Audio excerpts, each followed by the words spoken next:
Okay, we now move to discussion item 4, protecting Canadians from the impacts associated with large artificial intelligence data centers. We will begin with public comment, and then we will turn to D5 to introduce the item. Chair Lawson, remember we have 7 total requests, 3 individuals in person, and 4 requests to speak by phone. Also, like to note for the record, we did receive 3 comments on this item, 2 which were in favor and 1 was in opposition. Again, for any individual that requested to speak on this item by phone, please dial to the conference line now using those instructions that were provided to you. We'll begin with the speakers. As your name is called, if you could please come forward and stand on the air of the podium you're going to speak. You'll then have 2 minutes to address the board. Please begin by stating your name for the audio record by the invited board. Cesar Javier, allegedly Audra, and Kathleen Levitt. I am the only one here.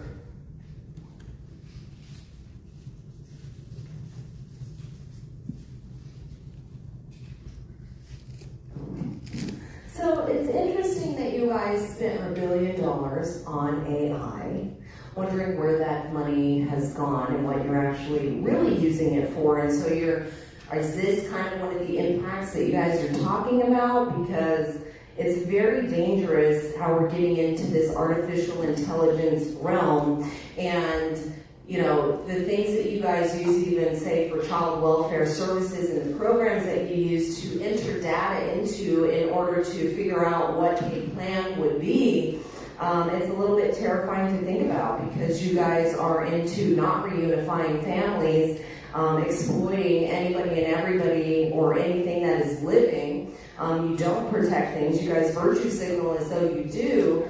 But all the data that you guys have been collecting for eons has gone into program AI. And, you know, if we're spending $1 billion on that, think about how much more money could go to different things in the community that would actually help people. I mean, we have people living on the streets that have nowhere to go to the bathroom, that sit there and have to urinate and go to poo on the streets because there's the bathrooms get closed at 10 p.m.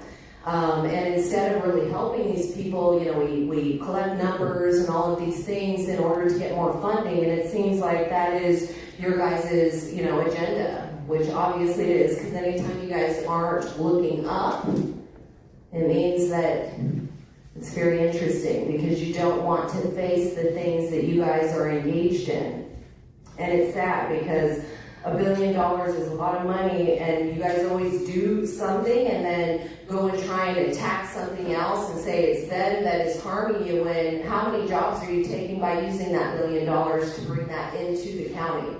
So, people just need to start to see what's really going on. And do not see any movement in the chamber from any of the in-person speakers. We'll go ahead and go to the callers. We'll hear from those that requested to speak by phone. Again, when it's your turn to speak, you'll be unmuted. You will hear a recording that will take you in with your comments, and we'll go ahead and begin with our first caller.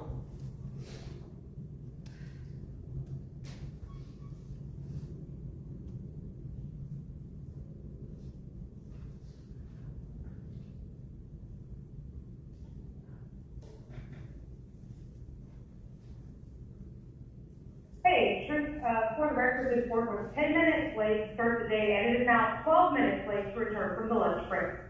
It also makes zero sense to not introduce an item until after people have spoken to it. How are we to know what it's about? This was continuing the failures today.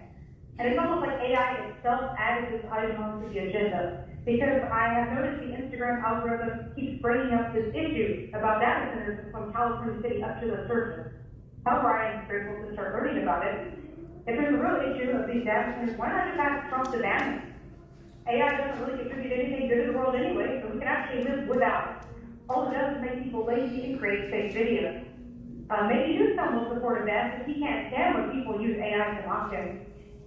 We should just ban water-sucking AI data centers and fire-prone battery energy storage sites too. But I have a feeling the county corruptors will treat the AI centers just like vests and delay a response for almost a year, then vote no on all the legitimate protections that Jim proposes.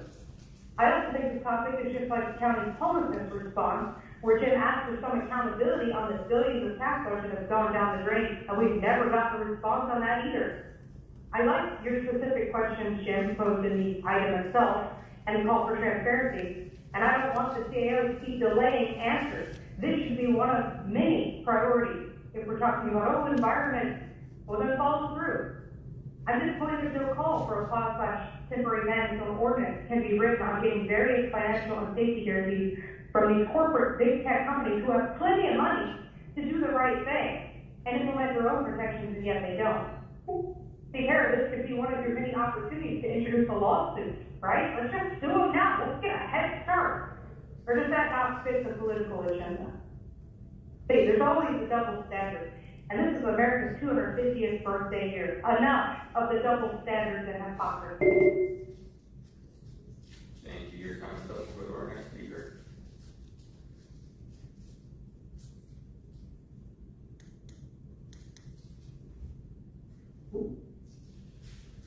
Swallow here. So anytime government suddenly claims it wants to protect the people, experience tells us there's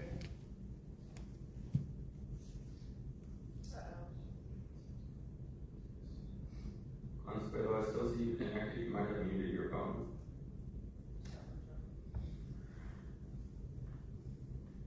You there, Consuelo? Yes, let it come back.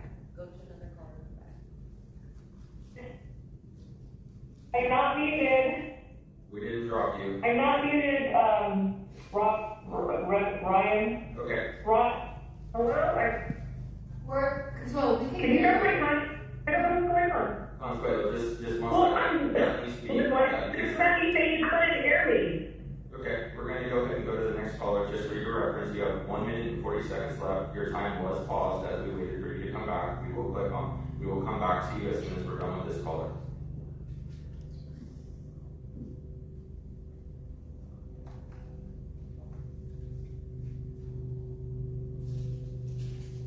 Oh no, we need to be protected from all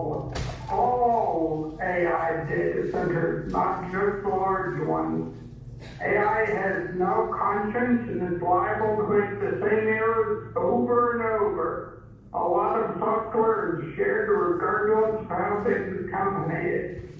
This alone is a reason to be protected from all data centers, large and small.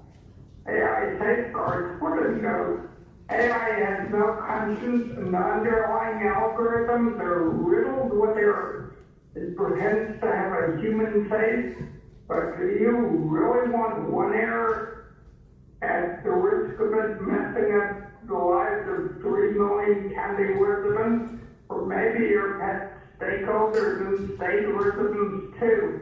Would you like the AG because the AI you chose threw an innocent person in jail, or someone died because of mistaken denial of hospital care? AI has done both. We'll control it when it's under lying, murdering, or cheating. AI has school kids arrested and jailed for crude jokes. Misidentification is routine. It is well known for deepfake. I have seen the same woman changed by AI from white to Asian to black. AI phone call scams can use clips of your voice to generate convincing fakes for robocalls and imposter schemes. Tech experts created an AI-generated voice of reporter Jason Knowles asking, well, can you send me $500? It's Jason. I've been in a car accident here on my vacation in Mexico. I'm okay for the most part, but I'm at Thank you, your time is up. Okay, we're going back to you, Consuelo. I'm gonna set your time for 1 minute and 40 seconds, and then you can continue your comments here, and I'm unmuting you now.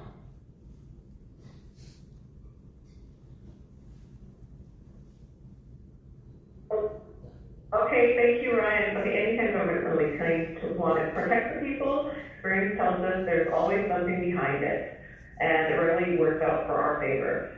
So you claim concern about AI data centers, yet you've shown little to no concern for communities like Chula Vista or Spring Valley when it comes to where 5G cell towers keep popping up near homes, schools, and children, despite growing evidence of biological and neurological impacts. That was fine, but this only requires protection. So yeah, I'm just watching closely because what's really changed isn't the technology, it's who has access to it. AI is no longer limited to the government intelligence agencies or corporations. Everyday people are now using it to analyze data, ask questions, connect the dots, and access information that used to be locked away. And that's unacceptable for systems that profit off of ignorance, confusion, and dependency. And here's the deeper truth. Human beings are the most advanced technology on this planet. That's exactly why so many industries, governments, pharmaceutical, and others have spent decades poisoning, numbing, distracting, and suppressing human potential. Dumb people are easier to control. Informed people are not. So now, instead of addressing real environmental hazards, real health impacts, or real accountability, we're being asked to fear AI data sets. Right, as people begin to use AI their edge. From where I'm standing, this looks less like Chris. Thank you, your time is up. And Chair Lawson, remember that concludes public comment on the side. Okay, thank you very much. I'd like to turn the floor to Supervisor Desmond Robinson. Sir, Yeah, thank you. Yeah, thanks. Hey, at least I found the hand now. Okay. To raise the hand. Yes. Well, I'm calling you so you can now put the hand down. Okay, I'm gonna do that, okay. No, it's not. It's still in the chat. All right, here we go. Okay, I brought this out forward not to be pro or con AI or data centers, just primarily to hopefully get ahead of these centers potentially coming to San Diego County. We were caught a little bit, myself included, flat-footed with the BESS, these battery energy storage systems. We had already approved a few of them, them, they were being put under a different category. And so I just want to get ahead of that with these potential AI centers coming to San Diego County. So we've seen numerous reports from across the country that residents are deeply concerned about the potential impacts of large AI data centers may or may not have on their community. The focus it goes from utility rates to impact on water resources and community character. The facilities are large, sometimes they consume a lot of electricity and water, and may require upgrades to existing infrastructure. So my concern is that, with our existing land use regulations, don't account for many of these impacts. And like I mentioned earlier, the battery energy storage systems, we're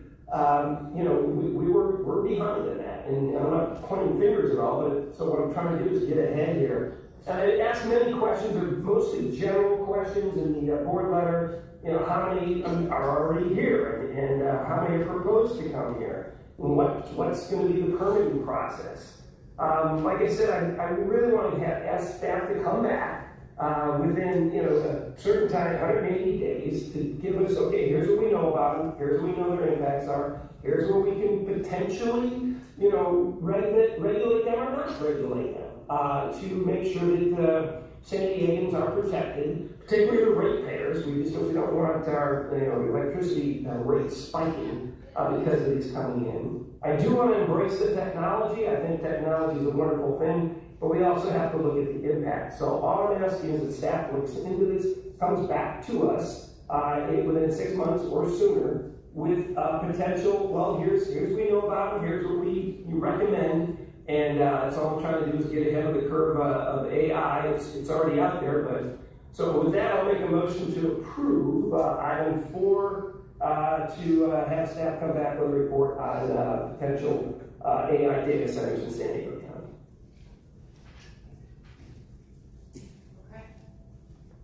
Okay, thank you. Any of my colleagues have any comments or questions? Okay, looks like Chairperson Henry. Thank you. I have a few comments. I first want to thank Supervisor Desmond for bringing the item forward. I think that this item is not about opposing innovation or progress.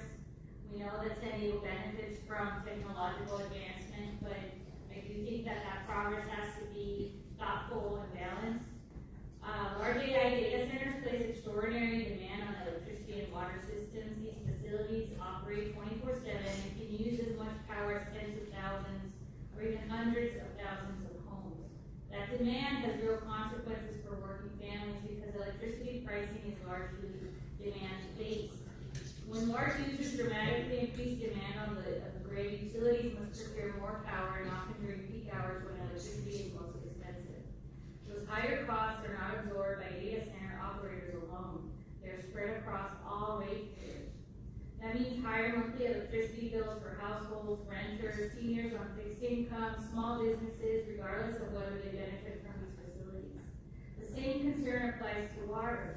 Large continuous water use by data centers increase the strain on already limited resources, driving up costs for residents who are already facing rising utility bills.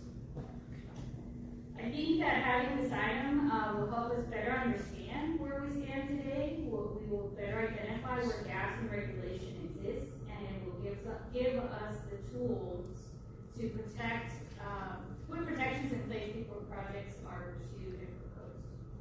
So by evaluating impacts now and developing clear siting standards, ratepayer protections, and infrastructure requirements, we can support innovation while ensuring working families are not asked to subsidize it through higher bills and reduced quality of life. So I just want to, given the potential impacts, want to emphasize to staff the importance of on-site energy production and battery storage. I think that will be very important given the concerns that I expressed before. But again, I just want to reiterate my gratitude to Supervisor Desmond. I think this is something that we need to start looking into and start analyzing. I know there's a lot of interest nationwide. This region already has a lot of challenges when it comes to lack of water and sensitive habitat. So we need to make sure that if and when this AI tidal wave comes,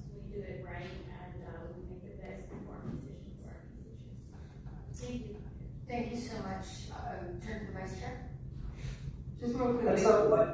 That sounded like a second, go ahead. I didn't hear I second, but there was a lot of positivity, so. I don't mind seconding it, sir. I just want to say, yeah, thank you for bringing this item, and also just, there's quite a few, entities that are interested in this item, so I just want to make sure that the county staff, has general direction, if it's okay with you, supervisor, to engage with, the chamber, SCG&E, IBEW, there are a lot of folks that are involved in this and want to continue, to that, so that's all I've got. Absolutely. Okay, thank you very much. So we have a motion by Supervisor Desmond, a second by Vice Chairman Hornstead. Any additional comments? Okay, I'm gonna vote. Thank you. I'll call the roll call vote. Supervisor Anderson. Aye. Supervisor Desmond. Aye. Chair Pro Tem Aguirre. Yes. Vice Chair Montgomery Stepp. Yes. And Chair Lawson Reamer. Yes. And that motion passes unanimously with all supervisors being present voting aye. Okay, thank you very much. We now move on to discussion item 5, Traffic Advisory Committee, and hope you vote on. Thank you, Chair Lawson Reamer. We do have 7 total requests to speak, 4 individuals in person, and 3 requesting to speak by phone.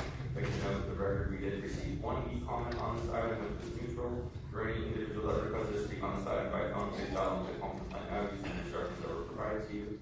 Again, we'll call for the in-person speakers. I will call for the individuals. Please state your name as you come up to the podium for the audio record. I'd like to invite forward Cesar Javier, allegedly Audra, Clarissa Anderson, and Kathleen Living.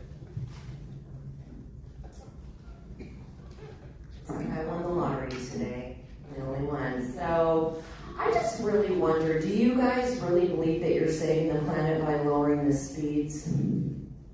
Do you actually believe that? And do you really wholeheartedly feel that that's the place? And taking away lanes and parking spots, is that something that you wholeheartedly are like, yes, that is going to save the planet? Or are you just, implementing the United Nations Agenda 21, 2030, 2050? Who knows, right? But it's interesting. So I'd like to know, so if we are all in line for somewhere, and there was, say, 4 different lanes to go into, and there was thousands of people, and all of a sudden they cut the lanes down to 1, and, said that it was going to help us efficiently get through that line faster. Do you think that would happen? Or do you think also, if we all got into a small closet, how you guys want to densely populate, that the air quality would be better if we were all in there, especially if Joe was farting from the food he was eating? Who knows? You guys actually believe that? So much so that you're willing to spend people's money on it and control their movements, control their behavior? Because, COVID didn't do what it should have, right? That's what we talked about. COVID didn't get people out of their cars as well as we were hoping, right? That doesn't show that. That was also a planned thing, right, Tara? What does Soros tell you? Is he telling you to just keep doing what you're doing because you're doing a good job? Is that, Tara, are you listening? Tara, terrorist. Hey, there you are. Right? Are you going to roll your eyes? I know, it's crazy when people expose the things you guys are engaged in, right? Right. Breathe in that sulfur air. It's so good. Hell is interesting to be in. Not seeing any movement in the chamber from any of the in-person speakers. We'll turn to those callers. When it's your turn to speak, you'll be unmuted. You will hear a recording that will tell you to begin your comments, and we will go ahead and begin with our first caller.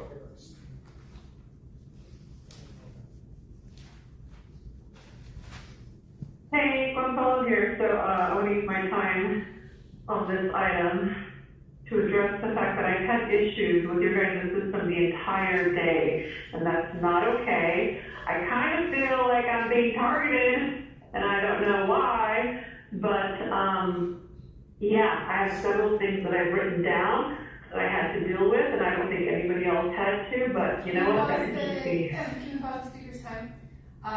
Please ensure that you're speaking to the item. If you don't speak to the item, you'll forfeit your time. Go ahead, you can Okay, if I speak up against Summer Stefan, will you just allow me to keep speaking? Would ya? Okay, that's all I have to say. I'm done. Thank you. Go to our next caller.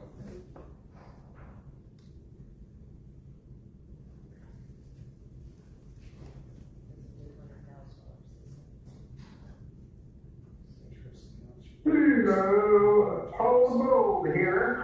Hope everyone's having a good New Year. You must be because you've been late several times, probably pardon. Anyway, on the traffic advisory stuff, by the way, that was off topic. No one called me out. But anyway, it would be good if the 6 of these items certifying or establishing a speed limit were not solely changes for a few miles per hour.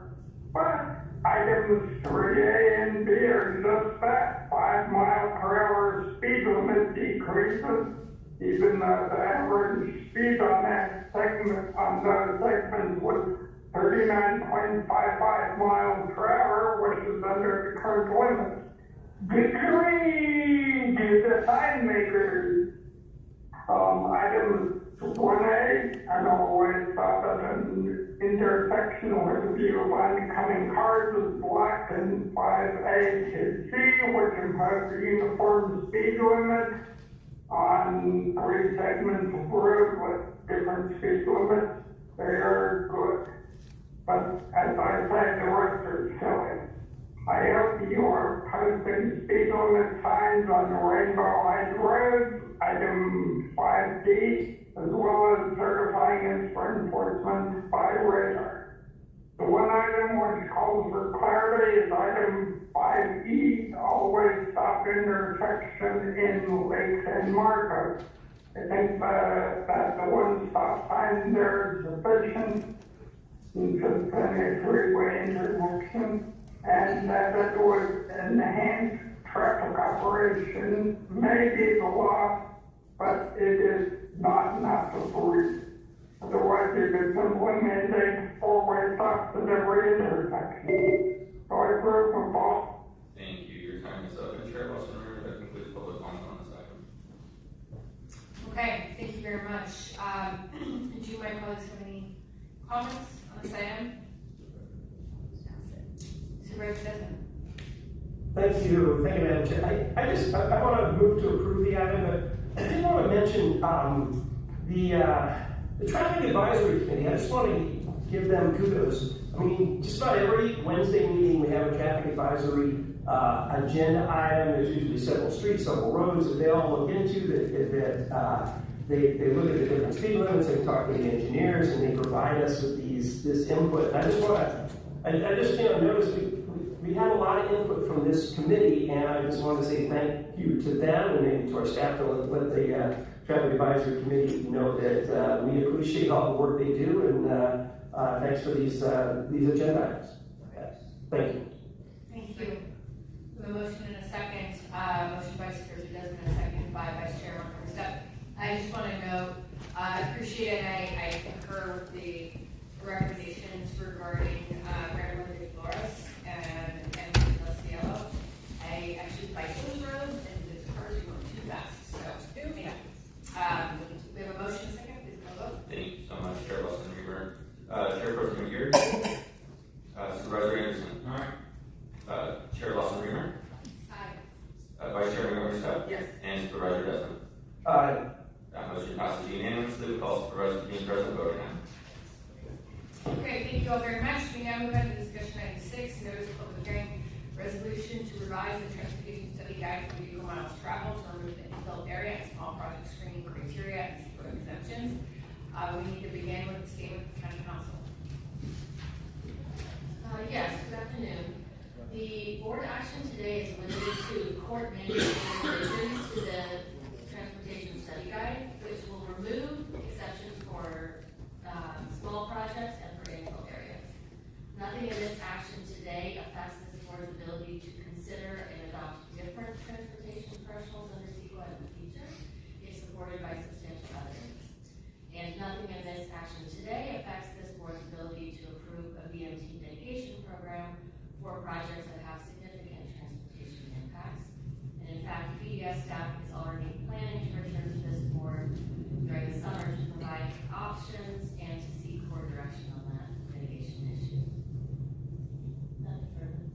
Okay, thank you very much. We will begin with public comment.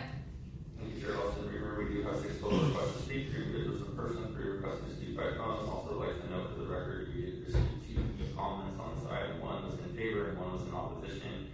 For any of the individuals that requested to speak on this item by phone, please dial into the conference line now using the instructions that were provided to you. Go ahead and begin with the in-person speakers. As your name is called, please come forward. You have 2 minutes to address the board.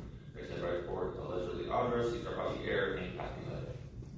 Yeah, they're not here, but that's okay.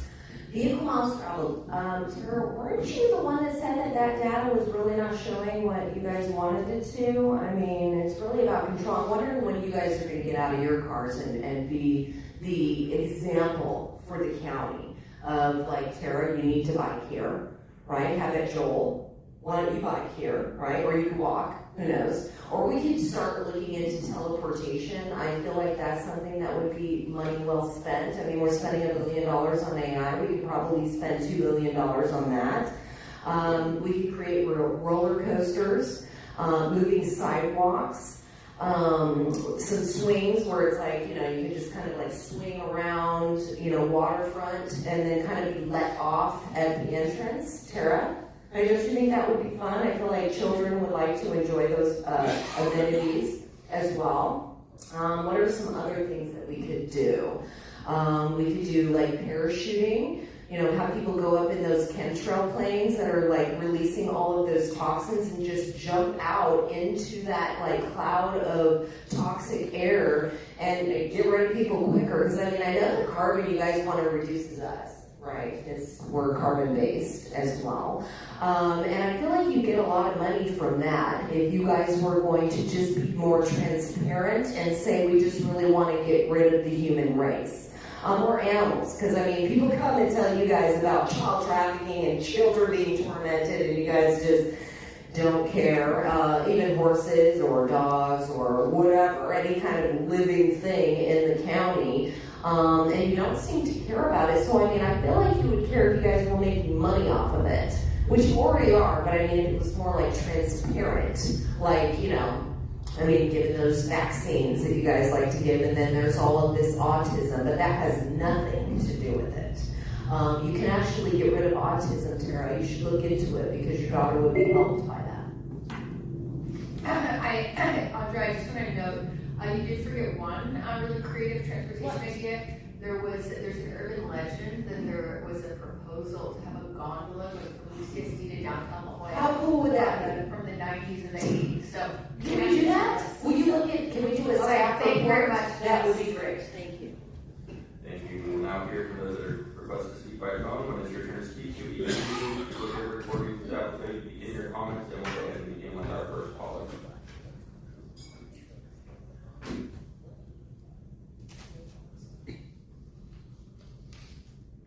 Bold.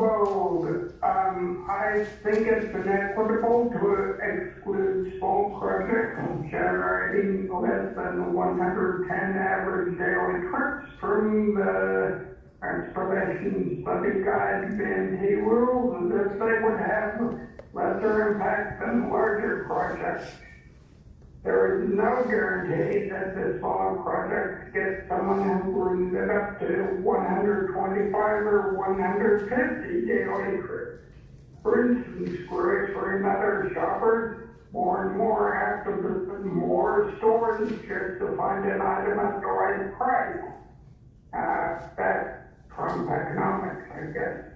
Or maybe a performing artist who has been teaching at home gets an outside gig, which suddenly requires a lot more daily trips. So, you know, it sounds like the old rules were simply pitting large housing projects against smaller ones. And the exemptions just for the smaller projects should be removed. But speak of good transportation suggestions, in addition to the gondola between La Jolla and UCSB or wherever, what about exploring ferry service, high-speed ferry service between Oceanside and various cities southwards? or maybe between Oceanside and San Clemente, or when the train line gets blocked and tourists are kind of stuck. I think it could lead to a very positive change. I mean, Thank you. Your time is up. We'll go to our next speaker.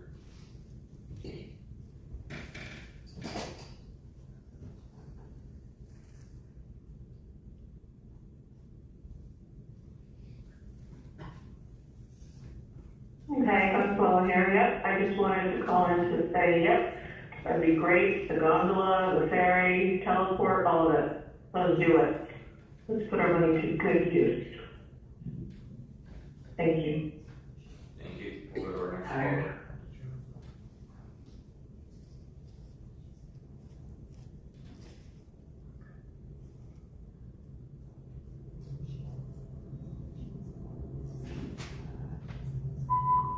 Hey, vehicle miles traveled was the control mechanism that replaced voters' delay and local service measures for new developers, and then it went from something measurable and tangible like traffic to an agenda that is just about reducing driving.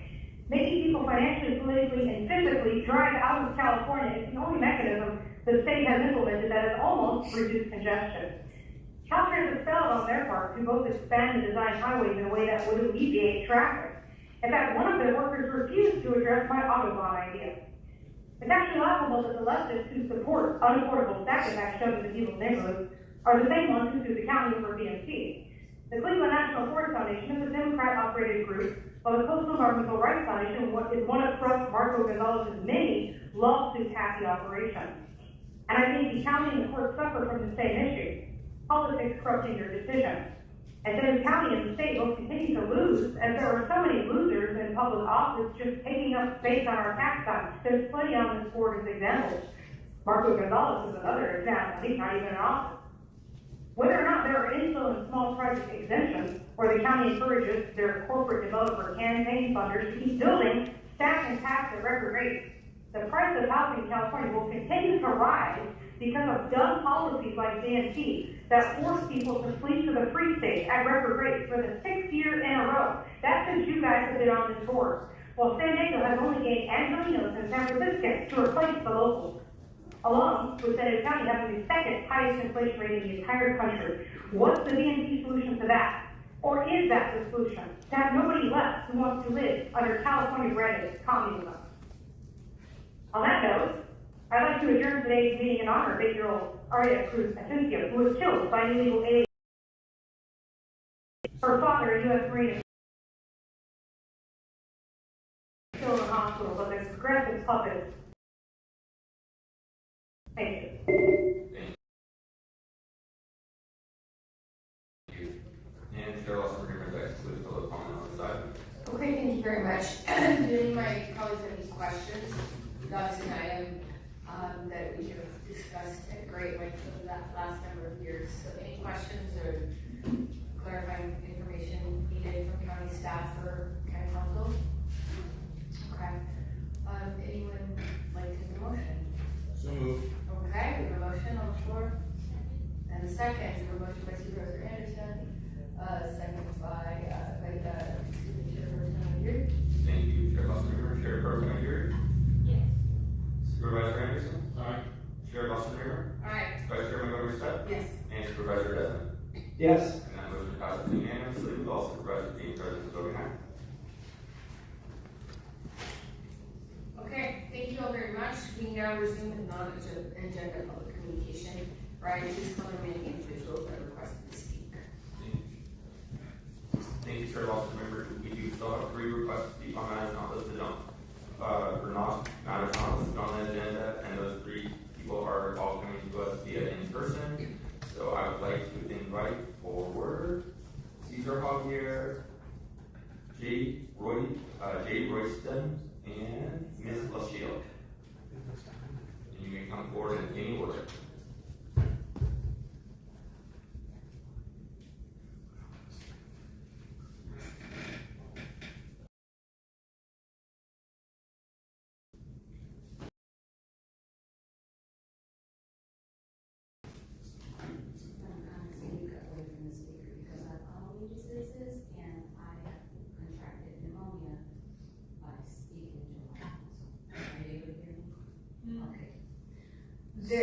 Children Plus, sort of. So, if you, yeah, Speak loud. Okay, so it's a little bit better. it's a little better.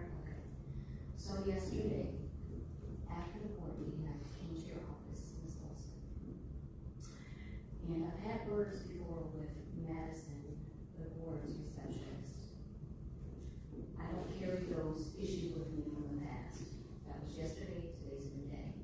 That's my mindset. So I told her that I wanted to speak with the chairwoman, which is you. I said, I want to speak with someone in your office. And she said, have a seat. I had a seat. And shortly thereafter, Kelsey Tabor came out. And she was a bit obnoxious. So I said, hi, good afternoon. And before I get into what I was there for, it was kind of back and forth words exchanged. And she said, I spoke with you before, and you were rude before. I said, are you carrying over a grudge? That was many months ago. What is your name? I said, you just said that you spoke with me before, so you should have my name. I said, if you let me have a piece of paper, your pen or some paper, I'll write my name down. And she took a moment and she goes, I'm sick. I said, then what are you doing at work? And she said, because I can be. So then some more words were exchanged. To what she said, what I said. And then she started gyrating her neck, depicting that's when someone depicts a black person that's speaking in an articulate way and they start gyrating their neck and gyrating their body. That's not how I talk. So I said, now you're doing racial caricature. So we had words about that. She said, I'm done because you don't want my help. I said, help is not what you've been giving me. So someone hit the panic button and then the sheriffs came. Whoa.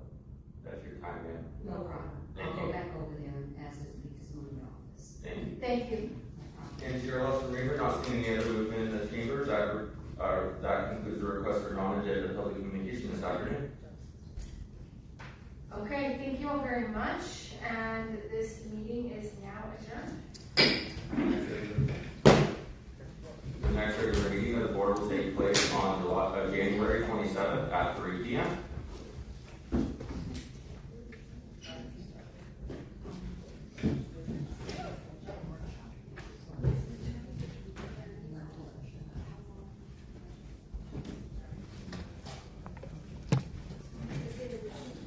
Mary, tell me who this is. This is Aria Cruz Asensio, and she was the 8-year-old girl that was killed coming down out of Julian, a victim, the collateral damage of SB 54 in our own county. Her, along with Aiden Torres de Paz, who was a hit-and-run victim killed in Escondido, and they are the collateral damage from the progressive policies. And I think the deputy's going to shoot us. I know. Yeah, we're starting to work our way out. We're just documenting. So thank you. We just wanted to memory and adjournment. So thank you so much, Deputy. Thank you. Because I want to know, how do you feel about them trying to silence you earlier? Oh, let's go. Let's go do this. Okay, hang on. Thank you. Bye. Thank you. Stay tuned, you guys. Hang on. Let me grab my bag.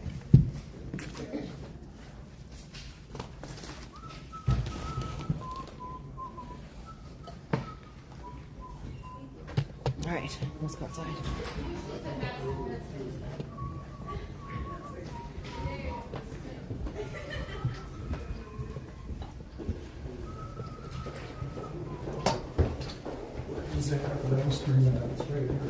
Yeah.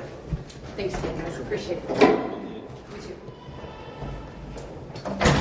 Theirs was open, and I was like, how did they? I said that. Excuse was the concern for minors. They were partying. They were at Cruz Asensio, killed in a church.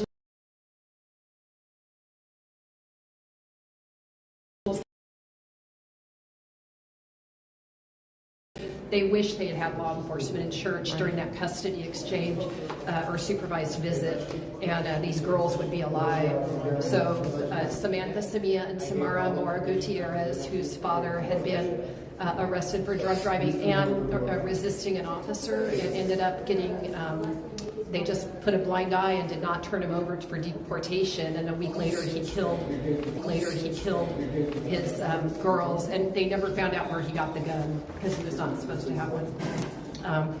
These three are Oscar Omar Hernandez, who was killed outside Lancaster, predated by his soccer coach, who later on had other victims as well, but he overdosed him on alcohol to the point of death, sexually assaulted him, and now more victims have come forward afterwards. Aria Asensio Cruz, who was killed in a horrific crash outside of Julian, again by a and then we also have Aiden Torres de Paz, and he was killed in Escondido, the hit and run. These are all people that are local to California, were killed, two of them in our county, and the blinders are on with these progressives. I'm asking for just a middle road immigration policy where we work together and put politics aside and acknowledge that there is collateral damage. These children should be alive. That's right. Well, even the little girl that was raped in Linda Vista, right? He got 40 years, which is fantastic, but they've never mentioned it here. They do their proclamations, and Tara wound up doing that one yesterday, so I felt like that was super egregious, like you were saying. And this sign actually comes from when they held their anti-ICE training for employees. I went and actually held a vigil for these children at the county building. It's interesting when they talk about, it's legal, or, like SB 54, well, it's federal law. You're still going against federal law. So anyway, it was an interesting encounter with the deputy, and I just think it's important that you know the chamber rules and that you also know the chamber history, so that you can stick up for your rights when that comes. So thank you very much for the opportunity. Yes, thank you so much, Mary. You're such a watchdog here in San Diego, so I appreciate everything you're doing. Are you going to be going to the, next week is the hearing, or no, not next week, 2 weeks from now, which is actually at the 27th. The 27th. Are you going to go? I probably will be at the courthouse there, yeah. Good. All right. Well, thank you, Mary. Have a blessed day. I really appreciate all of your activism. Thank you so much. Bye-bye. All right, bye. This is Audra Morgan. I'm Storm, and that's it for today. Stay classy, San Diego. I'll be coming to you again live sometime soon, so God bless everyone.